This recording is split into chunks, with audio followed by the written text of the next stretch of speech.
Karena ini 400 cc, harusnya sih lebih ngebas dan harusnya nggak secempreng kayak 250 cc-nya. Kita nyalain, wow, sama plug ya.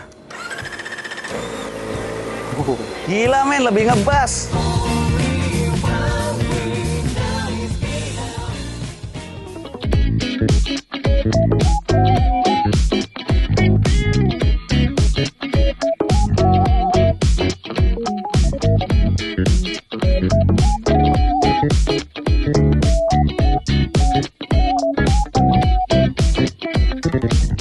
Halo semuanya, kembali lagi di channel Jody Motovlog AD bersama gue Jody. Gimana kabar kalian? Semoga kabar kalian baik-baik saja. Langsung aja nih guys, gue dapet kesempatan dari Kawasaki Indonesia untuk nge-review langsung salah satu motor yang paling viral seglobal ya, bukan senasional lagi tapi seglobal, yaitu Kawasaki ZX-4RR, yang dimana orang mengenal ini ya sebagai motor kakaknya dari ZX25RR yang punya gue yang ada di rumah. Jadi gue ngambil itu, beberapa bulan ya sebulan 2 bulan kemudian muncul abangnya. Ya di sini gue nggak ngebahas kapan gue akan ganti motor ZX25 ke sini, melainkan gue ingin fokus ke motor ZX4RR ini karena sebenarnya secara dimensi ya memang betul ya mirip kayak ZX25RR gitu. Cuman emang kalau misalnya kalian lihat langsung nih kayak berasa lebih padat aja gitu dari sisi dimensinya ini ya, karena dia 400 cc dari segi engine kayak lebih berisi, lebih berotot, terus juga headernya tuh terkesan lebih padat. Ukuran ban depan sama belakang juga dia lebih gede gitu kan ukurannya. Ukuran ban depan itu 120, ukuran ban belakang itu 160. Kalau misal kita bandingkan ukuran kaki-kakinya ini kayak Z650 atau Ninja 650 guys. Jadi memang sudah besar. Hanya saja bedanya kaki-kakinya dia sudah double disc brake ya kan. Buset. Ini gue udah ngincer banget nih. Kira-kira bisa nggak ya diterapin di ZX25 gitu. Kira-kira apa aja gitu yang bisa diaplikasikan part-part di ZX4RR ini di ZX25RR. Tapi itu sepertinya akan gue bahas di video lain aja. Overall kayak master rem, kopling semua sama, sasis pun juga kita ngomongin sasis, dia sebenarnya sama. Apa gitu yang mau dibahas ya, karena memang benar-benar semirip itu, cuma beberapa part doang yang terkesannya motor ini kayak a whole new different bike gitu kan. Yang spesial dari motor ini itu sebenarnya adalah segmentasinya dari si ZX4RR ini, karena Kawasaki berani untuk mengeluarkan kelas 400 cc 4 silinder gitu, kayak era zaman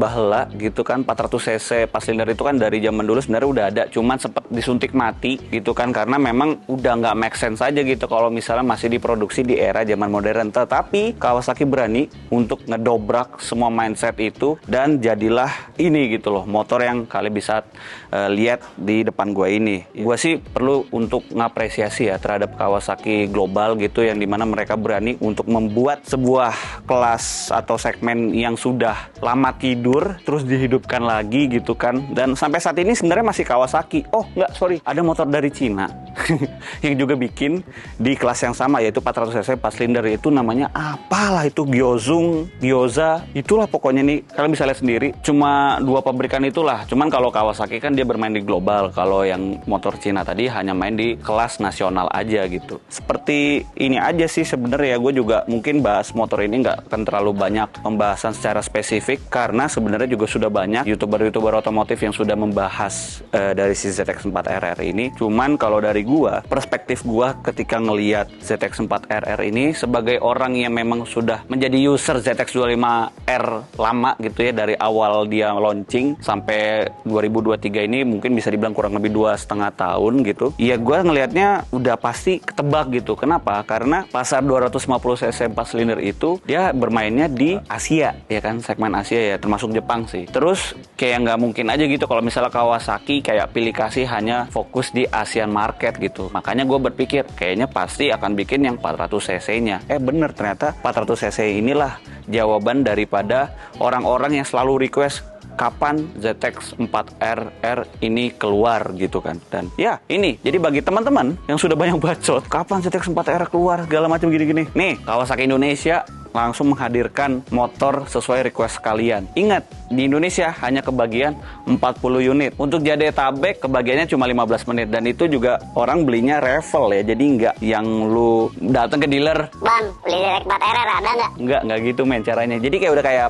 sneakers ya, udah kayak sepatu gitu. Limited edition parah motor ini. Dan pastinya motor ini akan digoreng habis-habisan sih. Kenapa gue bilang gitu? Karena ya kita demand-nya ini banyak gitu. Karena gue dapat info dari pihak Kawasaki Indonesia yang sudah daftar revel itu kurang lebih sampai 600 orang. Gila, 600 orang. Tahu nggak sih ini harga motornya berapa? 239,9 juta kali 600 orang. Wong sugih kabeh gue, buset. Mantep loh. Ya terlepas dari sebanyak berapa orang daftar revel untuk mendapatkan motor ini, pada dasarnya kita juga mengerti gitu kenapa orang sebanyak itu bela-belain untuk bisa meminang motor ini. Kenapa? Karena ya itu tadi kelas 400 cc 4 silinder itu kayak kelas emas, sama kayak kelas 250 cc 4 silinder. Mau dibandingin sama motor yang kayak gimana pun, kayak misalnya Moge yang 600 cc 2 silinder atau Moge yang 600 cc 4 silinder second segala macam, motor ini masih punya kelas yang dimana ya kelas emas itu tadi nggak akan bisa kalian bandingin gitu. Mau kayak gimana pun, kalau memang kalian nggak bisa beli ya udah, kita akan menggunakan 1000 alasan untuk bilang mending ini mending itu, termasuk gua. Jadi motor ini tuh memang didedikasikan untuk kalian-kalian yang memang murni pecinta motorsport, yang suka ngebut, suka track day, suka apapun itu namanya di dunia motorsport seperti Kawasaki ZX4RR ini. Kawasaki menghadirkan untuk teman-teman yang memang seperti itu gitu. Dan itu gua harus bilang bagus ya. Gua mengapresiasi kepada Kawasaki Global yang dimana berani banget gitu. Sekelas pabrikan yang besar di sini aja nggak keluar tuh, rumornya udah kemana-mana, tapi sampai detik ini kan nggak keluar. Jadi memang lebih bagus talk less do more, itu bener banget ya, itu yang diterapin sama Kawasaki gitu. Menurut kalian gimana guys?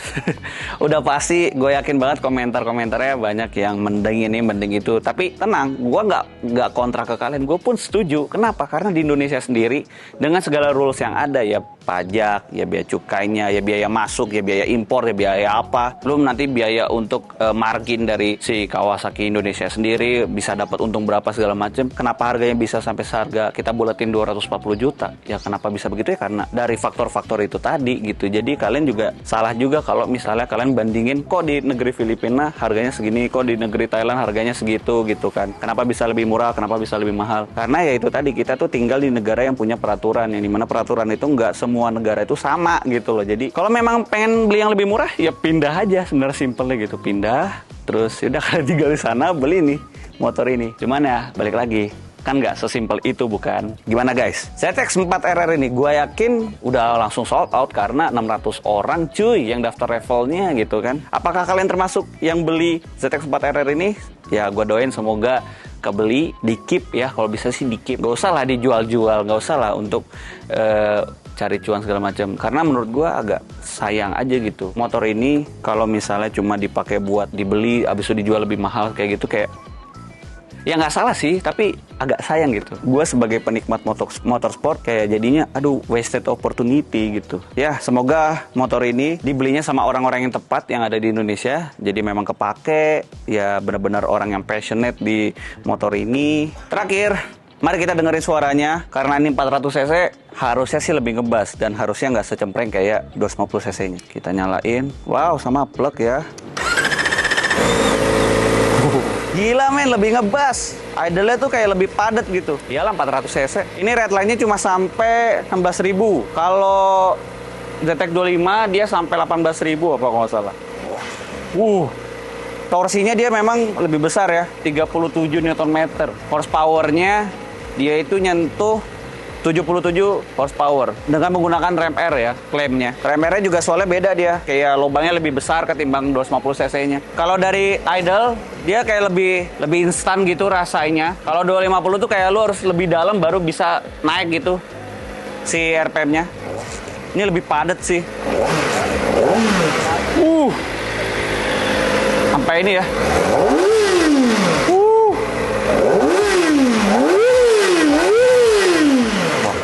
Mantap. Mantap. Mantap. Iya. Lebih moge. Mas, berisik mas. Iya maaf. Cocok nih buat bangunin sahur. Pakai knalpot standar udah mantap. Dan ya paling segitu aja untuk vlog kali ini. Masih ada banyak lagi vlog tentang ZX4RR untuk beberapa hari ke depan. Jadi Seperti itu saja. I'll see you in the next video. Bye-bye. Peace.